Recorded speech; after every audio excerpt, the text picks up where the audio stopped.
പിതാവിന്റെയും പുത്രന്റെയും പരിശുദ്ധാത്മാവിന്റെ നാമത്തിൽ ആമേൻ.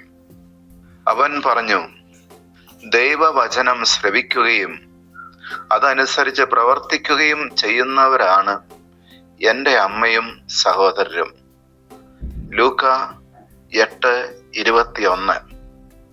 സ്നേഹമുള്ളവരെ, ഈ തിരുവചനത്തിലൂടെ ദൈവം നമ്മെ വിളിക്കുന്നത്, നമ്മെ ക്ഷണിക്കുന്നത് ദൈവത്തിൻ്റെ കുടുംബാംഗങ്ങളാകുവാനായിട്ടാണ്. ദൈവത്തിൻ്റെ കുടുംബത്തിലെ അംഗങ്ങളാകുവാൻ വേണ്ടി തിരുവചനം നമ്മെ ഓരോരുത്തരെയും ക്ഷണിക്കുകയാണ്. അതെങ്ങനെയാണ് നമുക്ക് സാധിക്കുന്നത്? അത് ദൈവവചനം ശ്രവിക്കുകയും അതനുസരിക്കുകയും ചെയ്തുകൊണ്ടാണ്.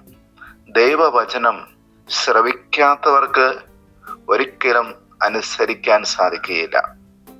ദൈവവചനം, ദൈവം സംസാരിച്ചുകൊണ്ടിരിക്കുന്ന ദൈവത്തിന്റെ സ്വരം, അത് ശ്രവിക്കുവാൻ എല്ലാവർക്കും സാധിച്ചെന്ന് വരികയില്ല.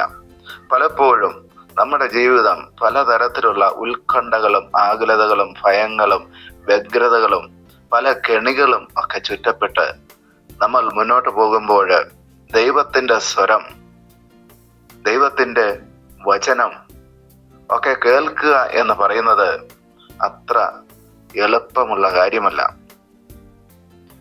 അതുകൊണ്ടാണ് ഈശോ ഇങ്ങനെ പറയുന്നത്, ദൈവവചനം, ഈശോയുടെ വചനം, ബൈബിളിൽ എഴുതിയിരിക്കുന്ന വചനങ്ങൾ, പരിശുദ്ധാത്മാവ് നമ്മുടെ ഹൃദയത്തിൽ സംസാരിക്കുന്ന വചനങ്ങൾ, ഇതൊക്കെ എപ്പോഴും സംഭവിച്ചുകൊണ്ടിരിക്കുകയാണ്. ഓരോ വിശുദ്ധ കുർബാനയിലും ദൈവവചനം നാം വായിച്ചു കേൾക്കുന്നുണ്ട്. അത് നമുക്ക് ശ്രവിക്കുവാൻ, അത് മനസ്സിലാക്കുവാൻ സാധിക്കണമെങ്കിൽ നമ്മുടെ ചെവി കൊണ്ട് കേട്ടാൽ പോരാ, നമ്മുടെ ഹൃദയത്തിന്റെ ചെവി കൊണ്ട് കേൾക്കണം. അതാണ് വിശുദ്ധനായ ബെനഡിക്റ്റ് പിതാവ് പറഞ്ഞിരിക്കുന്നത്. Listen my son to the precepts of the master and incline the ear of your heart. എന്ന് വെച്ചാൽ നിന്റെ ഹൃദയത്തിന്റെ ചെവി ചായ്ച്ച് കേൾക്കുക എന്നാണ്. ഹൃദയത്തിന്റെ ചെവി ചായ്ച്ച് കേൾക്കുക എന്ന് പറയുമ്പോൾ അതെന്താണ്? അത് ദൈവത്തിന്റെ സ്വരം കേൾക്കുവാനുള്ള ആഗ്രഹത്തോടുകൂടി കേൾക്കണം എന്നാണ്. ദൈവമാണ് എന്നോട് സംസാരിക്കുന്നതെന്ന് തിരിച്ചറിവോടുകൂടി കേൾക്കണം. ദൈവത്തിലുള്ള ഉറച്ച വിശ്വാസത്തോടുകൂടി ദൈവം ഒരു വാക്ക് പറഞ്ഞാൽ അത് എൻ്റെ നന്മയ്ക്ക് വേണ്ടിയിട്ടാണ്, അത് സംഭവിക്കുക തന്നെ ചെയ്യും എന്ന് വിശ്വസിച്ചുകൊണ്ട് ആഗ്രഹത്തോടുകൂടി ദൈവം എനിക്കെല്ലാം നന്മയ്ക്കാക്കി മാറ്റും, എന്റെ നന്മ മാത്രം ആഗ്രഹിക്കുന്ന ഒരു ദൈവമാണ്, എന്നെ സ്നേഹിക്കുന്ന ഒരു ദൈവമാണ് എന്നോടിപ്പോൾ സംസാരിക്കുന്നത് എന്ന് മനസ്സിലാകുമ്പോഴാണ് നമുക്ക് നമ്മുടെ ഹൃദയത്തിന്റെ ചെവി ചായ്ച്ച് കേൾക്കുവാൻ സാധിക്കുന്നത്. അപ്പോഴാണ് നമുക്ക് പല കാര്യങ്ങളും മനസ്സിലാകുന്നത്.